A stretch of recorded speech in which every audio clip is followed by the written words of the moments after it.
How does one determine which miracles to accept, like the resurrection, the apparition at Fatima, or some personal miracle in their life? What criteria would you rely on?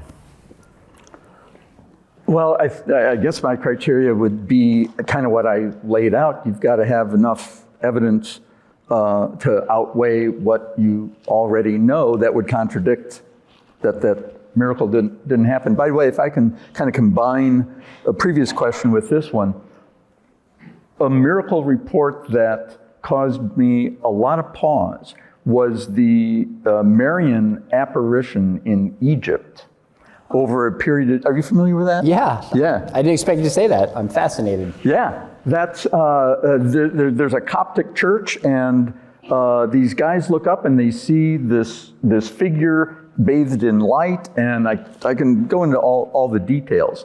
And I'm not sure I read a naturalistic explanation for that in my researches. Maybe someone's done that, maybe fine.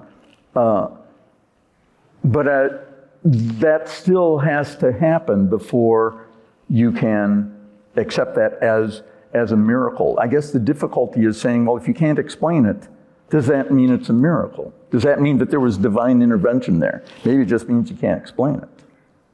But that was a really interesting one.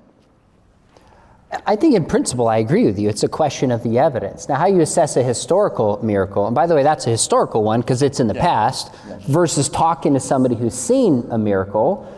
When it comes to like the resurrection of Jesus, you got to ask the question, can I trust these sources? So Jesus turning water into wine in John chapter 2, we only have one source, John chapter 2. But the burial of Jesus, the empty tomb, appearance reports, we have multiple early sources of this, so that gives us greater historical confidence in principle than just one source. You also look at, are there certain embarrassing elements?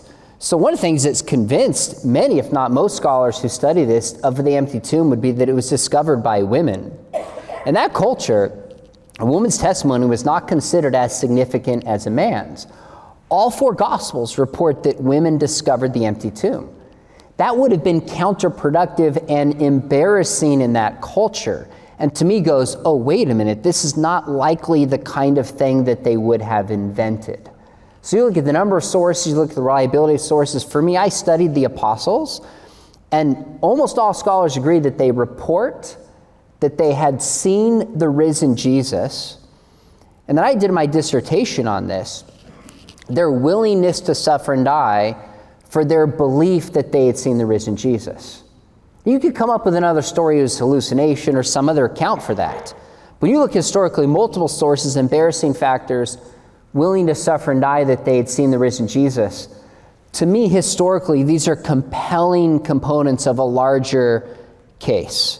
When we have sources for miracles that are hundreds of years removed, deeply contradictory, there's agendas behind it, that's when I get a little bit skeptical, or a lot skeptical. In the present, one thing I found interesting is when people, for example, 75% of medical doctors, you talk about somebody who's trained and who's educated and who's built to trust their senses and science, is like there's something supernatural going on. That's interesting to me. The number of people that have supernatural phenomena, that are not trying to sell books, not trying to get famous, hesitant to share it, and then still do so. That also gives me pause and thinks, wait a minute, there might be something to this. And some miracle cases where there's multiple witnesses who see it. And in some cases, like Candy Brown's book, which is with Harvard Press in 2012, they actually have medical documentation of people before and afterwards. They show the graphs. And so these are the kinds of things that I would look for if I was going to believe a miracle claim. So I would agree with that with one proviso. And I think what happens is that we underestimate how many things we already know and how strongly that we know them really counts for. So I'll try to do this quick. I have three scenarios. If you come to me and say, I own a car, I already know that cars exist and that average everyday people like you own a car. So I would be rational to say, yeah, I believe you. And I think we do this a lot in our life. But if you come to me and say, I own a tank, okay, we know tanks exist. We don't have to worry about that, but we don't know that everyday people own tanks, so I'm going to need a lot more than just you saying it.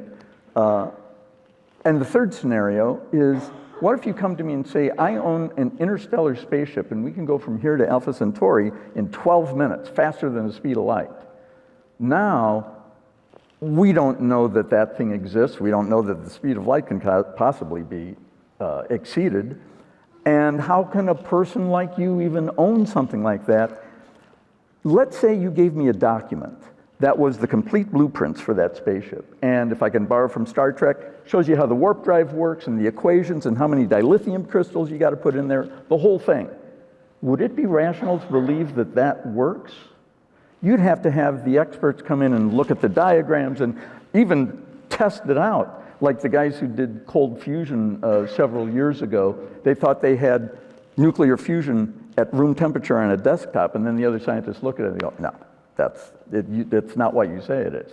So the standard of what you need, if something is really against natural law, like bodies don't come back to life, if you were just looking at the tank, maybe there'd be enough evidence, but this is a spaceship we're looking at, not a tank.